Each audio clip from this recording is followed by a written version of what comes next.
연화색이라는 이름을 들어본 적이 있을까요? 석가모니 부처님의 제자들 가운데 여성 제자는 그리 많지 않지만 연화색은 그 중에서도 신통이 으뜸이라 불릴 정도로 대단한 인물이었습니다. 그런데 이분의 삶을 들여다보면 정말 파란만장합니다.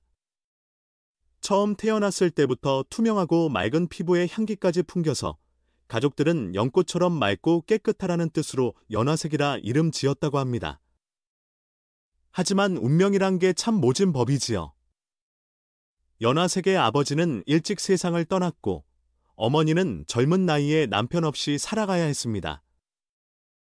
그러다 보니 어머니 마음속엔 외로움이 점점 커져만 갔던 거죠.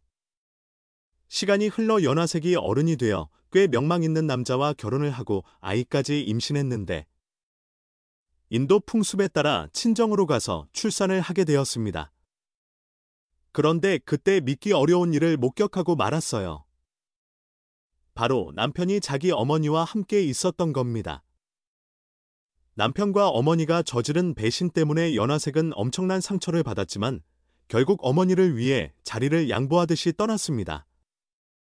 갓 태어난 딸을 안고 홀로 길을 나선 것이죠.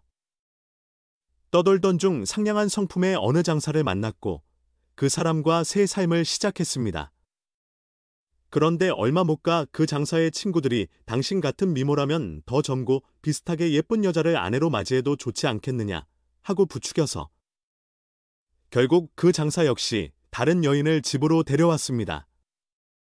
그런데 놀랍게도 그 여인이 연화색이 전 남편 사이에서 낳았던 딸이었던 겁니다. 다시 한번 엄청난 충격을 받은 연화색은 뒤도 돌아보지 않고 그 집을 떠났습니다. 딸에게라도 편한 삶을 주고 싶었던 거죠. 그렇게 정처 없이 떠돌게 된 연화색은 아직도 20살을 갓 넘긴 나이였습니다. 그런데 잇따른 배신과 고달픈 형편 때문에 연화색은 결국 사교계에서 몸을 파는 생활을 하게 됩니다. 워낙 아름답고 매력이 넘쳤기에 많은 이들이 그녀를 찾아오고 그 때문에 주위에선 질투와 시기가 끊이질 않았다고 합니다. 어느 날 다른 기생들이 연화색에게 내가 정말 그렇게 대단한 매력을 가졌다면 사람들의 말에 흔들리지 않는다는 맥향 청년을 유혹해봐라 하고 시비를 걸었습니다. 그 청년은 불정관 부정관을 닦아서 미색에 흔들리지 않는다고 유명했는데 연화색은 지혜로운 방식을 써서 결국 그 청년을 유혹해냈습니다. 그리고 쌍둥이 남매를 낳았지만 자신이 키울 형편이 못돼 아이들을 따로따로 맡겨버렸죠. 그런데 이 아이들이 훗날 자라나 엉뚱하게도 서로 약혼을 맺게 됩니다. 세월이 흘러 그때 낳았던 아들은 성인이 되어 연화색과 다시 만나게 되었습니다. 나이 들어도 여전히 고운 모습을 간직한 연화색에게 그 아들이 반했고 연화색도 그 아들의 순수함에 끌려 두 사람은 부부가 됩니다. 그런데 조금 뒤 그 아들이 예전에 약혼했던 처녀를 아내로 맞아들이는데 그 처녀가 다름 아닌 연화색이 과거에 낳았던 딸이었던 겁니다. 게다가 연화색이 그 아들과 사이에서 또 아들을 낳게 되니 그 아이는 자기 어머니의 손자이면서 동시에 아버지의 동생이 되는 복잡한 관계가 되고 말았습니다. 이런 상황을 깨닫고 연화색은 모든 것을 포기하듯 떠나고 맙니다. 다시 왕사성으로 돌아온 연화색은 삶이 무거워도 어쩔 수 없이 또다시 사교계로 들어갑니다. 그런데 워낙 눈부시게 아름다워서 귀족이나 대부호가 아니면 엄두도 못 낼 정도의 값비싼 몸값을 받았습니다. 그 명성이 대단해서 어느 날은 무려 500명의 남자가 돈을 모아 함께 연화색을 불러다가 성대한 잔치를 벌였다고 해요.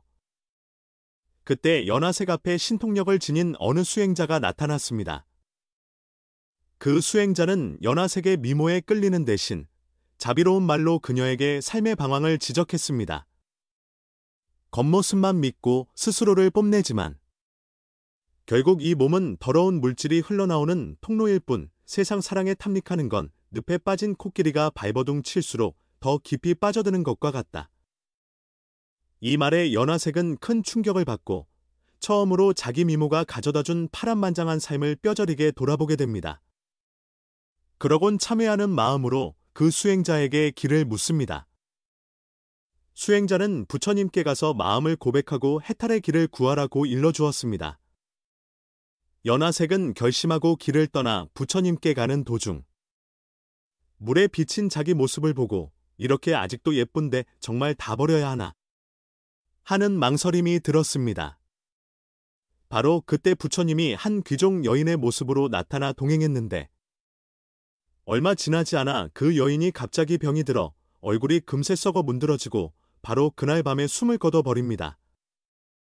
눈앞에서 생로병사가 순식간에 지나가는 광경을 본 연화색은 지금의 미모도 결국 한순간에 사라질 수밖에 없다는 사실을 깨닫고 크게 뉘우치게 됩니다.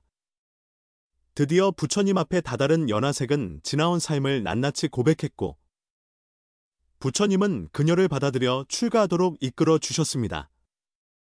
그리고 사위성에 있는 한 비구니에게 가서 배우라며 직접 편지를 써주셨습니다.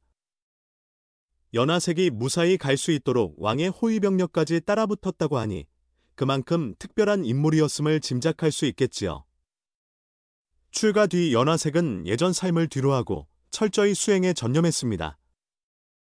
얼마 안 가 아라한의 경지에 도달했고 여성 수행자 가운데서도 신통력이 으뜸이라고 불릴 만큼 뛰어난 능력을 지니게 되었습니다. 신통으로 궁전에 억지로 붙잡힌 동료 비구니를 구해내기도 했고 극심한 기근에 허덕이는 비구들에게 자신이 구한 음식을 나누어 주다가 며칠씩 굶고 쓰러지기도 했습니다. 그 모습에 감동한 한 장자가 그녀를 집으로 데려가 극진히 보살폈고 이 사건은 부처님이 새 계율을 세우시는 계기가 되었다고 합니다. 이후 부처님 생애 말기에 대바다타라는 사람이 분열을 일으키고 왕위 찬탈을 부추기는 혼란스러운 시기가 왔습니다. 대바다타의 행동이 번번이 꺾이자 어느 날 그가 부처님께서 머무시는 왕사성 대나무 숲정사에 들어가면서 일부러 발을 씻지 않고 들어가서 모든 규칙을 무시해버립니다. 마침 거기 있던 연화색 비구니가 그를 말렸는데 대바다타는 오히려 화를 내며 갑자기 그녀를 주먹으로 세게 때렸고 연화색은 그 자리에서 목숨을 잃었습니다. 이미 아라한이 된 몸이었지만 육신은 그런 폭력 앞에 어쩔 도리가 없었던 겁니다. 연화색이 열반에 들자 많은 이들이 슬퍼했고 부처님께서도 연화색은 이미 생사윤회를 초월했으니 몸을 버린 것은 세상 사람들에게 주는 마지막 가르침이라고 말씀하셨습니다. 분노와 집착이 얼마나 무서운 것인지 그리고 자비로운 마음을 지키는 길이 얼마나 소중한지 연화색의 삶과 죽음이 그대로 보여준 셈입니다. 이처럼 연화색은 한평생 파란만장한 길을 걸었지만 결국 부처님 가르침에 귀의하여 해탈을 이뤘고 마지막 순간까지도 교훈을 남겼습니다.